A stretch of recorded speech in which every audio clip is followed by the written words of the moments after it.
Students, आज हम लोग पढ़ने वाले हैं 10th क्लास का मैथमेटिक्स, है ना, जिसका चैप्टर नंबर 1 चल रहा है वास्तविक संख्या। ठीक है, तो वास्तविक संख्या में हम लोग एक चैप्टर पहले ही बना चुके हैं, एक्सरसाइज 1 का ए।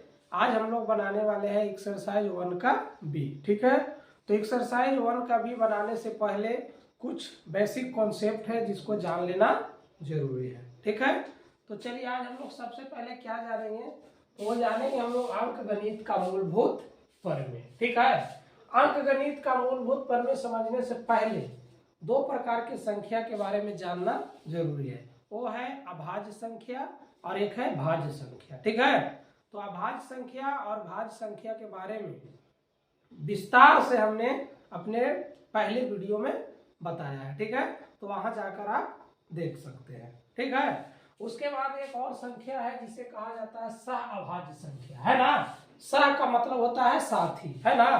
तो जब दो संख्या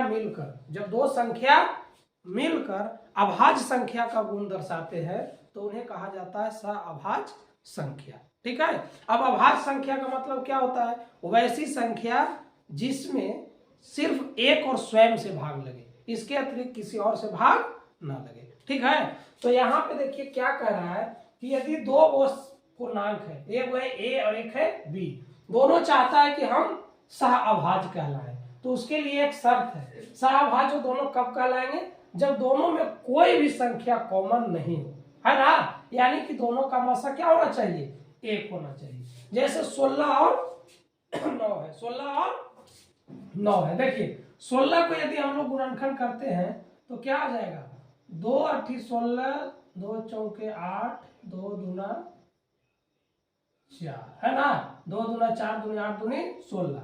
और 9 का यदि गुणनखंड करते हैं तो क्या आ जाएगा, 3 × 3, है ना। अब देखिए दोनों में कुछ भी कॉमन है, इसमें सिर्फ 2 है, इसमें सिर्फ 3 है, दोनों में मिल रहा है, कुछ भी नहीं मिल रहा है ना। तो इसीलिए ये दोनों क्या कहलाएंगे, सह अभाज्य कहलाएंगे। ठीक है, अब यहाँ पे आपको इस तरह से भी प्रश्न पूछा जाता है कि क्या सह अभाज्य होने के लिए दोनों संख्या को अभाज्य होना जरूरी है, तो बिल्कुल जरूरी नहीं है, हो भी सकता है, नहीं भी हो सकता है। जैसे देखिए यहाँ 16 और 9 दोनों से कोई भी अभाज्य नहीं है ना, तो अभाज्य हो भी सकता है और नहीं भी हो सकता है। ठीक है, दोनों यहाँ पे भाज्य है, तो क्या दोनों अभाज्य रहेगा तब सह अभाज्य हो सकता है, बिल्कुल हो सकता है, क्योंकि अभाज्य है तो वो तो ऑटोमेटिक सह अभाज्य है ना। लेकिन भाज्य संख्याएं भी दोनों मिलकर कभी कभी अभाज्य संख्या का गुण दर्शाते हैं। ठीक है, तो वैसी संख्या को सह अभाज्य कहते हैं। अब हम लोग को जो पढ़ना है इस चैप्टर में मुख्य रूप से वो पढ़ना है अंक गणित का मूलभूत प्रमेय, है ना। अंक गणित का मूलभूत प्रमेय कहता है कि कोई भी यौगिक संख्या को अभाज्य संख्याओं के गुणनफल के रूप में लिखा जा सकता है ना। और वो अभाज्य संख्याओं को गुणनफल के रूप में जो लिखा जाएगा वो सिर्फ एक ही रूप में लिखा जाएगा, है ना। जब भी लिखाएगा तो एक ही रूप में लिखाएगा। जैसे देखिए यहाँ पे एग्जांपल से समझिए, कोई हम लोग लेते हैं भाज्य संख्या या यौगिक संख्या एक ही होता है। जैसे चलिए 20 ले लेते हैं, है ना। अब 20 को हम लोग क्या करेंगे, अभाज्य गुणनखंड कीजिए तो क्या आ जाएगा, 2 दहा 20 और 2 पचे 10, 2 गुना 2 गुना 5। देखिए हमने डायरेक्ट कर दिया, आप ऐसे भी कर सकते हैं, 2 दहा 20, 2 पचे 10, ठीक है ना। अब यदि 20 को 2 गुना 2 गुना 5 के रूप में लिखे, है ना। अब देखिए ये 2 2 5 तीनों क्या है, अभाज्य संख्या है। क्या है, अभाज्य संख्या। और 20 क्या था, भाज्य संख्या या यौगिक संख्या, तो इसको अभाज्य संख्याओं के गुणनफल के रूप में लिखे। क्या कोई और तरीका से लिख सकते हैं, नहीं। जब भी लिखाएगा तो 2 2 और 5 के ही रूप में लिखाएगा, है ना। हाँ 5 आप आगे कर सकते हैं, लेकिन ये जब भी लिखाएगा तो 2 2 5 के रूप में ही लिखाएगा। 5 पहले लिख दीजिएगा तो 5 गुने 2 2 हो जाएगा, लेकिन 2 और 5 ही ना रहेगा, कोई दूसरा अभाज्य संख्या आ सकता है, नहीं आ सकता। तो यही तो अंक गणित का मूलभूत प्रमेय कहता है कि प्रत्येक यौगिक संख्या को अभाज्यों के गुणनफल के रूप में एक ही रूप में लिखा जा सकता है ना। चलिए एक आध और कोई लीजिए चलिए 36 ले लेते हैं, 2 से लगाए तो 18 दूना 36, 2 9 18 और 3 तिया 9। देखिए इसका भी क्या है, इसका भी आ गया 2 गुना 2 गुना 3 गुना 3। देखिए 2 भी अभाज्य संख्या है और 3 भी अभाज्य संख्या है। तो किसी भी भाज्य संख्या को अभाज्य संख्याओं के गुणनफल के रूप में लिखा जा सकता है और वो एक ही रूप में सिर्फ लिखा जा सकता है ना। ऐसा नहीं है कि 2 और 3 के अलावा भी कोई अभाज्य संख्या के गुणनफल के रूप में ये लिखा जा सकता है, नहीं लिखा जा सकता है। ठीक है, तो हम लोग यहाँ पे समझ गए अंक गणित का मूलभूत प्रमेय। अब अंक गणित का मूलभूत प्रमेय का प्रयोग हम लोग करने वाले हैं मासा और लासा ज्ञात करने के लिए। ठीक है, तो चलिए अब हम लोग यहाँ से आगे बढ़ते हैं। चलिए हम लोग यहाँ पे मासा और लासा में अंक गणित का मूलभूत प्रमेय का प्रयोग सीखने वाले हैं, है ना। तो इसके लिए हम लोग पहले 2 संख्या लेंगे, है ना, एग्जाम्पल के तौर पे, उसके बाद हम लोग समझेंगे, है ना। तो एक संख्या हमने लिया 36 और दूसरा संख्या लिए 50। ठीक है, तो पहले हम लोग को क्या करना है, 36 और 50 दोनों का अभाज्य गुणनखंड करना है। ठीक है, तो चलिए यहाँ पे कर लेते हैं 36 का अभाज्य गुणनखंड। तो 36 का हो जाएगा 18 दूना 36, 2 9 18 और 3 तिया 9। ठीक है, तो 36 का क्या आ गया अभाज्य गुणनखंड, 2 को 2 आया और 2 को 3 आया। तो डायरेक्ट ऐसे लिख सकते हैं 2 के पावर 2 और 3 के पावर 2। 50 को यदि हम लोग गुणनखंड करते हैं तो कितना आ जाएगा, 25 दूना 50 और 5 पचे, हाँ 1 पीस आ गया 2 और 5 आ गया 2 पीस, है ना। तो 2 के पावर 1 लिख दिया, 5 के पावर 2। ऐसे एक पावर नहीं लिखा जाता है तो नहीं भी लिख सकते, है ना। अब देखिए इसका प्रयोग क्या करने वाले हैं। तो हम लोग को पहले मासा निकालना है 36 और 50 का। तो यहाँ लिखेंगे मासा, है ना, या इंग्लिश में HCF भी लिखते हैं। मासा किसका निकाल रहे हैं, तो 36 और 50 का, 36 और 50 का। तो क्या होगा, देखिए यहाँ लिख रखा है कि मासा जो होता है वो छोटी घात वाली कॉमन संख्याओं का गुणनफल। कॉमन का मतलब होता है कि जो मिलता है। जैसे 36 और 50 में कॉमन क्या है, जो दोनों में मिले, है ना। जैसे देखिए 2 इसमें भी है और 2 इसमें भी है ना। तो 2 हो गया कॉमन। अब देखिए यहाँ 5 है और 3 है, तो 5 और 3 कॉमन नहीं है क्योंकि दोनों में नहीं मिल रहा है। तो 2 मिल रहा है दोनों में। अब कौन सा 2 को लेना है, तो यहाँ लिखा है कि कॉमन होना चाहिए छोटी घात वाला। तो ये 2 का घात 1 है, 2 का घात 2 है, तो छोटा ये होगा तो हम लोग ये लेंगे 2 का घात 1। 1 नहीं लिखा जाता तो 2 लिखेंगे, है ना। तो यदि 36 और 50 का मासा निकालेंगे तो कितना आ जाएगा, 2 आ जाएगा। ठीक है, चलिए अब यहाँ से लासा निकालेंगे। लासा के लिए क्या होता है, यहाँ लिखेंगे लासा 36 50 इक्वल टू, लासा के लिए है बड़ी घात वाली कॉमन संख्या, है ना, बड़ी घात वाली। तो कॉमन क्या हो गया, 2 कॉमन है दोनों में, लेकिन बड़ा घात वाला ये है। ठीक है, और कोई संख्या कॉमन है नहीं, देखिए अब कुछ भी कॉमन नहीं है। तो बड़ी घात वाला कॉमन संख्या ले लेना है, उसके बाद शेष जो भी संख्या बच जाएगा वो भी लेना है ना। तो देखिए 3 और 5 दोनों को हम लोग इसमें शामिल नहीं किए हैं, तो बच गया ये कॉमन सिर्फ 2 था, और 3 और 5 कॉमन नहीं है तो ये दोनों को लेना पड़ेगा, है ना। 3 है 2 पीस और 5 भी है 2 पीस, जो कि कॉमन नहीं था, ये बचा हुआ था, तो इसको भी ले लिए। चलिए अब इसको गुना करेंगे, 2 को 2 बार गुना करेंगे 4 होगा, 3 को 2 बार गुना करेंगे 9 होगा, और 5 को 2 बार गुना करेंगे तो क्या हो जाएगा, 25 हो जाएगा। अब गुना करेंगे तो 25 चौके 100, और 100 को 9 से गुना करेंगे तो कितना आ जाएगा, 900 आ जाएगा। समझ गए, तो लासा आ गया 900 और मासा आ गया 200। ठीक है, चलिए अब यहां से हम लोग लगे हाथ एक चीज और सीख लेते हैं, है ना। वो क्या है से जरा यहाँ पे समझिए, बड़ा ही एक इंपॉर्टेंट चीज सीखने वाले हैं। जैसे यहाँ पे हमने 2 संख्या लिया है, एक लिया है 36 और एक लिया है 50। ठीक है, तो जरा 36 और 50 को गुना करके देखिए तो क्या मिलता है। तो 36 और 50 को गुना करेंगे तो 50 को 36 बार करेंगे तो कितना आ जाएगा, 1800 आ जाएगा। ठीक है, ये हो गया दोनों संख्याओं का गुणनफल, कितना आया, 1800। अब जरा दोनों का मासा और लासा का गुना कीजिए, है ना। यहाँ पे हम लोग लिखेंगे मासा गुने लासा। तो मासा कितना है, तो मासा है 2 और लासा कितना है, 900 है ना। तो ये दोनों को भी गुना किए तो क्या आ गया, 1800 आ गया, है ना। अब देखिए यहां से थोड़ा सा एक चीज तो बड़ा हम लोग को नया चीज सीखने को मिल गया कि यदि 2 संख्या को भी गुना करते हैं तो 1800 ही आया, और दोनों के मासा और लासा का भी गुना किए तो क्या आ गया, 1800 आ गया, है ना। तो यहां से एक हम लोग के इक्वेशन मिल गया, है ना, समीकरण मिल गया, या सूत्र कह सकते हैं, है ना। सूत्र क्या मिल गया कि कोई भी दो संख्या को गुना करेंगे, कोई भी दो संख्या को गुना करेंगे और उसका लासा और मासा का गुना करेंगे तो दोनों क्या आएगा, बराबर आएगा, है ना। तो मान लिया जाए कि वो संख्या है ए और बी, क्या है, ए और बी है ना।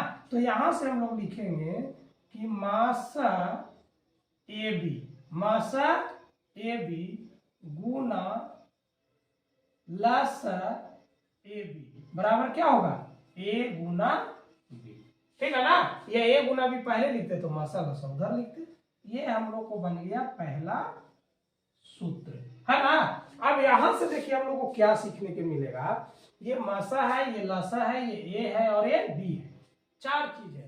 चार चीज में कोई भी तीन चीज दिया हुआ रहेगा और एक चीज ज्ञात करना रहेगा तो हम लोग इस सूत्र के माध्यम से आसानी से ज्ञात कर सकते हैं, ठीक है। चलिए जैसे यहां से मान के चलिए कि हमको मासा निकालना है, क्या निकालना है, मासा, ठीक है। तो लिखेंगे मासा ए बी बराबर, मासा ए बी बराबर ए गुना बी बटा क्या हो जाएगा, लासा ए बी, लासा ए बी। उसी तरह से मान के चलिए यहां से हमको निकालना है लासा ए बी, क्या निकालना है, लासा, है ना, ए बी का लासा। ए बी के जगह पर कुछ भी संख्या हो सकता है, यहाँ हो जाएगा ए गुना बी बटा मासा ए बी, समझ गए इतना। चलिए यहां से मान लिया जाए कि कभी संख्या आपको निकालना है कि एक संख्या निकालिए, ए निकालिए, तो ए बराबर क्या हो जाएगा, तो ए बराबर हो जाएगा मासा गुने लासा बटा बी, है ना। ऐसे यहाँ हम डायरेक्ट मासा गुने लासा लिख दिए, यहाँ पे आप लिख सकते हैं मासा ए बी गुना लासा ए बी, ब्रैकेट में ए और बी लिख सकते हैं, है ना। लेकिन नहीं भी लिखेंगे तो ऐसा नहीं हो जाएगा कि वो गलती हो जाएगा, ठीक है। चलिए यहां से एक सूत्र और बनेगा, वो क्या बनेगा, b बराबर बनेगा, है ना। तो जब b बराबर बनाएंगे तो क्या हो जाएगा, मासा गुने लासा बटा a, है ना। वो संख्या आप लोग के लिए हमने छोड़ दिया है बनाने के लिए, ठीक है। तो आज अब हम लोग शुरू करने वाले हैं एक्सरसाइज 1 का बी, है ना। इसका बेसिक कॉन्सेप्ट जो भी था वो हम लोग पहले ही पढ़ चुके हैं। अब यहाँ से हम लोग शुरू करेंगे एक्सरसाइज 1 का बी, ठीक है। और हम यहाँ पे भारतीय भवन का बुक का एक्सरसाइज भी लगाने वाले हैं, ठीक है ना। तो देखिए पहला प्रश्न कह रहा है कि p एक धन पूर्णांक है और ये चाहता है कि हम अभाज्य हो, है ना। तो अभाज्य होने का शर्त है कि p में केवल और केवल एक से भाग लगे और फिर p से भाग लगे, है ना। तो यहाँ हम लोग लिखेंगे कि p में केवल एक से, है ना, और p से भाग लगे, तब ये कहलाएगा अभाज्य। दूसरा है कि कौन सा ऐसा संख्या है जिसको अभाज्यों के गुणनफल के रूप में लिखा जा सकता है, तो वो संख्या है यौगिक संख्या, है ना, या भाज्य संख्या भी लिख सकते हैं। दो पूर्णांक a और b सह-अभाज्य है, तो सह-अभाज्य है इसका मतलब दोनों में कोई भी कॉमन नहीं है, तो कुछ भी कॉमन नहीं है दोनों में, तो उसका मासा क्या होगा, एक होगा। कह रहा है मासा 48 30 बराबर मासा, तो 48 30 लिखिए या 30 48 लिखिए, दोनों क्या होगा, बराबर होगा। यहाँ पे मासा ए बी गुने लासा ए बी बराबर क्या होता है, ए गुना बी। ये सब यदि बेसिक कॉन्सेप्ट आपको बढ़िया समझ गए होंगे तो खुद भी बना सकते हैं। देखिए यहाँ पे इसको बोला जाता है अपवर्तक ब्रिज, है ना। ए बी सी के जगह पर क्या होगा ये बताना है। तो 17 को 2 से हम लोग मल्टीप्लाई करेंगे तो क्या आ जाएगा, 17 दूना 34, 34 को 2 से करेंगे तो 34 दूनी क्या हो जाएगा, 4 दूनी 8 और 3 दूना 6 68, 68 को 2 से करेंगे तो क्या हो जाएगा, 8 दूना 16 के 6 और 6 दूनी 12 1 13 136, यानी ए के जगह पर 136 होगा, बी के जगह पर 68 होगा और सी के जगह पर 34 होगा, ठीक है। यहाँ देखिए 3 को बॉक्स बनाया है और तीनों को कहता है कि गुना करने पर 8 आना चाहिए, तो इसके लिए हम लोग 8 को गुणनखंड करेंगे, है ना। तो 2 गुना 2 गुना 2 आ जाएगा, है ना, 2 गुना 2 गुना 2, 2 दूना 4 और 4 दूना 8 आ गया, ठीक है। अब 8 को कितना से यहाँ गुना करें कि 72 आ जाए, दोनों का गुना 72 आना चाहिए, तो 9 से गुना करेंगे, 8 9 72, ठीक है। अब देखिए ये 9 जो है, ये 9 को हम लोग तोड़ेंगे तो क्या हो जाएगा, 3 गुना 3, तो 3 तिया क्या हो गया, ये हो गया 3 तिया 9 और ये 2 दूनी 4 दूनी 8, तो 9 ठीक क्या हो गया, 72 हो गया, समझ गए? तो इतना समझ में आ गया। चलिए अब आगे हम लोग देखते हैं, 2 तक बना लिए है ना। अब देखते हैं क्वेश्चन नंबर 3 क्या कहता है। नंबर 3 है ना, क्वेश्चन नंबर 3 कह रहा है कि इन लोग को अभाज्य गुणनखंड करना है। क्या करना है? अभाज्य गुणनखंड। तो चलिए एक एक करके हम लोग अभाज्य गुणनखंड करते हैं। पहले 124 का करते हैं ना, ऐसे डायरेक्ट भी कर सकते हैं, लेकिन पहले आप लोग समझ लीजिए। 124 है, 2 से लगेगा, 2 6 के 12, 2 दूना 4, 2 से 1 3 दूना 62। देखिए जैसे ही यहाँ भाज्य संख्या आ जाएगा भाग लगाना बंद कर देना है ना। तो इसको हम लोग क्या लिख सकते हैं? इसको हम लोग लिख सकते हैं 2 2 पिसाया तो 2 के पावर 2 गुना 31। ठीक है। इसी तरह से 156 को तोड़िएगा तो कैसे लगेगा देख लीजिए। 156 2 से लगाएंगे, 2 7 14, 2 8 16, 2 से लगाएंगे 2 3 6, 2 9 18, 3 से लगाएंगे तो 13 3 39। तो 2 आ गया 2 पीस, गुना 3 आ गया 1 पीस, और 13 आ गया 1 पीस, है ना। फिर 140 को भी निकाल सकते हैं। तो 140 को निकालेंगे तो क्या आ जाएगा? 2 से 70 बार में लग जाएगा, है ना। और फिर 70 को यदि हम लोग लगाएंगे, फिर 2 से लगाएंगे तो 35 बार में लग जाएगा। तो 2 2 पीस आ जाएगा, और 5 गुना 7 हो जाएगा, है ना। 7 कुछ 35, 35 गुना 70 गुना 140। ठीक है। अब देखिए यहाँ 5005 को निकालिए। 5005 अंत में 5 है तो 5 से लगेगा ही। 5 एकम 5 0 0 1, है ना। अब देखिए ये 1 है, ये 1 तो 11 से लग जाएगा, है ना। कैसे लग जाएगा? 11 से लग जाएगा। ठीक है। या फिर 7 से लगा के भी देख सकते हैं। 7 से लगाइएगा तो एक बार 7 एक बार में 7 हो जाएगा। बचेगा कितना? 3, तो 0, तो 7 चौका 28, 2 बच गया तो 7 तिया 21, है ना। अब 11 से लगा लेते हैं एक बार में। 11 11 तिया 33, तो कितना आ गया? 5 गुने 7 गुने 11 गुना 13 आ गया। ठीक है। अगला है 32,760। कितना है? 32,760। 2 से तो लगेगा 16 दूनी 32, 38 दूना 76, 2 8 16, 19 दूना 38। फिर 2 से लगाएंगे तो 2 चौके 8, 0 2 9 18, 2 5 10। अब कैसे लग जाएगा? 9 5 14 4 18, 3 से लग गया तो 13 तिया 39, 3 6 18, 3 5 15। ठीक है। 6 5 11, 3 14 15, 3 से लग जाएगा। 3 चौके 12, 3 5 15, 3 5 15, 5 5 10 4 14। अब नहीं लगेगा। 5 से लगाइए, 5 9 45, 7 से लगाइएगा तो 13 7 51, है ना। तो 2 का पीस आ गया, 3 पीस आ गया, गुना 3 का पीस आ गया, 2 पीस आ गया, गुना 5 गुना 7 गुना 13। ठीक है। बस ये हो गया, है ना।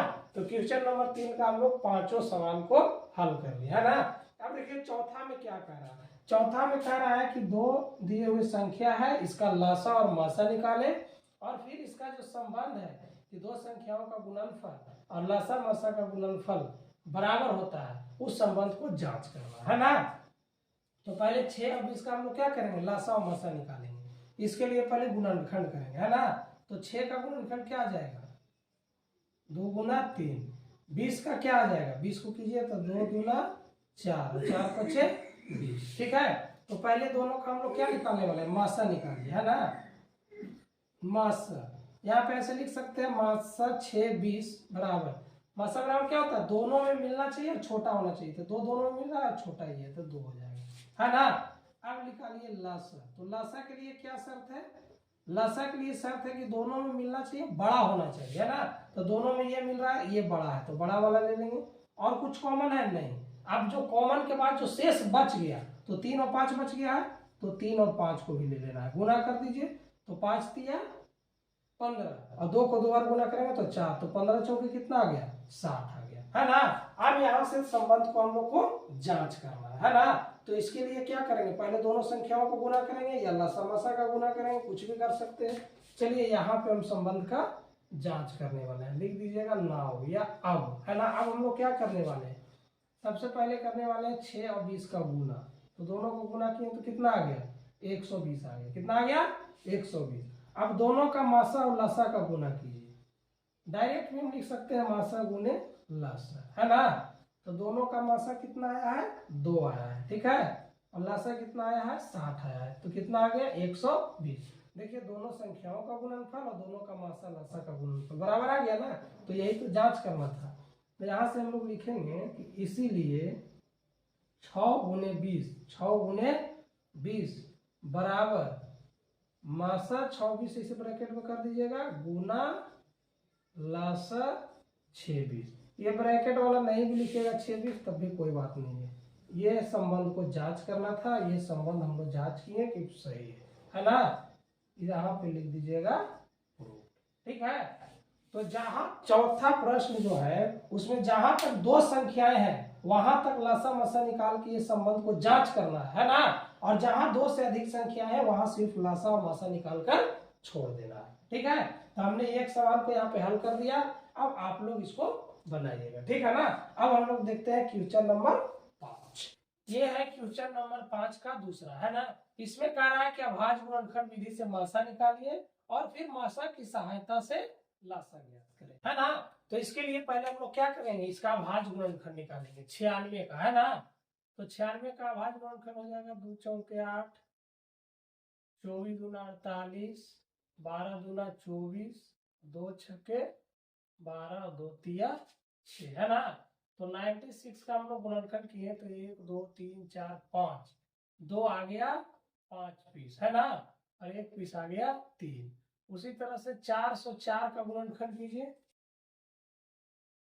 404 का गुणनखंड करेंगे 2 से तो हो जाएगा 202, फिर 2 से करेंगे तो क्या हो जाएगा 101, है ना। 101 तो लगता है कि कटने वाला नहीं है ना, कोई संख्या से कटेगा नहीं कटेगा, तो यहाँ से हो गया 2 के पावर 2 गुना 101, है ना। यहाँ से हम लोग लिखेंगे मासा, मासा 96 और 404 बराबर, मासा क्या होता है जो दोनों में मिले, है ना, दोनों में मिले और छोटा हो, है ना। तो देखिए दोनों में क्या मिल रहा है, दोनों में 2 मिल रहा है लेकिन छोटा ही है, तो यही वाला हो जाएगा 2 के पावर 2, बाकी कुछ मिल ही नहीं रहा है तो यही हो जाएगा, है ना। यानी मासा कितना आ जाएगा, 4 आ जाएगा, मासा 4। अब इस मासा की मदद से लासा ज्ञात करना है ना। तो यहाँ से हम लोग लिखेंगे लासा निकालना है, तो लिखेंगे लासा 96 404 बराबर, है ना। सूत्र क्या होता है ए गुने बी, तो ए की जगह पर क्या है 96 गुना बी की जगह पर क्या है 404, है ना। और इसका मासा कितना आया है 4। अब 4 से इसको काटिए तो 4 से कितना बार में कटेगा 101 बार में। अब 101 से 96 में गुना कीजिए, है ना। देखिए यदि 100 रहता तो 96 में गुना कर दो तो 96 से हो जाता, और 96 बार एक और बढ़ेगा तो 96 और बढ़ जाएगा, यानी कितना हो जाएगा 9696 हो जाएगा, है ना। यदि कैलकुलेशन में गलती होगा तो आप लोग जांच कर लीजिएगा, है ना। वैसे ठीक है, ठीक है। चलिए अगला देखिए, लासा 306 और 657 बराबर इतना दिया हुआ है, तो मासा ज्ञात कीजिए। इस तरह से एकदम सेम बनाएंगे, है ना। यहां से लिखेंगे हम लोग कि मासा 306 और 657 बराबर क्या होगा, यहाँ भी दोनों संख्याओं का गुणनफल होगा, तो 306 गुने 657, और बटा में नीचे क्या लिखाएगा लासा, तो लासा क्या है 22,338 है ना। इसको भागा लगाइए, 306 से भाग लगाइए तो कई बार में कटता है, 306 से भाग लगाएंगे 22,338 में, तो लगभग 7 बार में लग जाएगा, 7 छक 42 और 7 तिया 21, 3 में से 2 गया 1, 13 में से 4 गया 9, और इधर 9 गया 8, कई बार में लग जाएगा 3 बार में, तो 73 बार में कट गया, कितना बार में कट गया 73। इसको 9 बार में लगे तो 9 तिया, हाँ 9 बार में कट गया, है ना। तो मासा कितना आ गया 9 आ गया, तो यही आपका आंसर 9 है ना। चलिए तो 5 तक बता दिए, 5 का पहला इसी तरह से बनेगा, है ना, इसीलिए आप लोग के लिए वो होमवर्क में रखे, है ना। अब छठा का पहला, तो ये कह रहा है कि जांचे कि क्या 4n के अंत में 0 आ सकता है, मतलब 4 को कितनों बार भी गुना करें, n का मतलब 1 2 3 4 5 6 7, कह रहा है कि 4 को कितना बार भी गुना करेंगे तो क्या अंत में उसका 0 आ सकता है। तो थोड़ा सा हम लोग 0 वाला संख्या लेते हैं ना, जैसे 10 लिए तो क्या होता है 2 गुना 5, 20 लिए तो क्या हो गया 2 गुना 2 गुना 5, चलिए 30 लिए तो क्या होता है 2 गुना 3 गुना 5, 5 ये 15 गुना 30। चलिए 40 लीजिए तो 2 गुना 2, 2 दूना 4, 4 दूना 8, 8 बचे 40, है ना। चलिए और लीजिए 50 लीजिए 2 गुना 5 गुना 5। जरा ध्यान से देखिए एक चीज हम लोग को यहाँ पे मिल रहा है कि जिस भी संख्या के अंत में 0 होता है, मतलब इकाई अंक 0 होता है, उसका गुणनखंड में 2 और 5 दोनों रहता है। देखिए 2 और 5 दोनों है, इसमें भी 2 5 है, इसमें भी 2 5 है, इसमें भी 2 5 है, इसमें भी 2 5 है ना। इसमें कहीं 3 भी है लेकिन 2 5 भी होना चाहिए, ठीक है ना। तो यहाँ हम लोग जांच करके देखते हैं, है ना। यदि हम लोग इसका गुणनखंड करेंगे, किसका 4 का गुणनखंड करेंगे, 4n बराबर तो क्या हो जाएगा 2 गुना 2 का पावर n, है ना। तो 4n के गुणनखंड में हम लोग देख रहे हैं कि क्या है 2 गुना 2 है। अब मान के चलिए n के जगह पर 1 है तो 2 गुना 2 होगा। मान के चलिए पावर 2 कर दीजिएगा तो 2 2 डबल हो जाएगा, 3 कर दीजिएगा तो 2 2 ट्रिपल हो जाएगा। लेकिन कभी भी इसके गुणनखंड में 5 आएगा नहीं आएगा। तो यदि इसके गुणनखंड में 5 आएगा ही नहीं तो इसके अर्थ में कभी शून्य हो सकता है, नहीं हो सकता, है ना। तो इसको यहाँ पे सिर्फ ऐसे लिख देना है, लिखना है कि चूंकि 4n के गुणनखंड में 4n के गुणनखंड में केवल 2 है, केवल 2 है ना, केवल 2 है और इसमें 5 नहीं है, 5 नहीं है ना। इसलिए 4n के अंत में, 4n के अंत में कभी भी शून्य, कभी भी शून्य नहीं आएगा। बस इतना ही कर देना, समझ गए। छठा का एक दूसरा और है, इसी तरह से बनाइएगा। तो ये हम लोग का एक्सरसाइज 1 का भी यहाँ पे समाप्त हो गया, ठीक है। यदि वीडियो अच्छा लगा हो तो इसको लाइक करें और अपने दोस्तों में शेयर करें और सब्सक्राइब भी करें। धन्यवाद।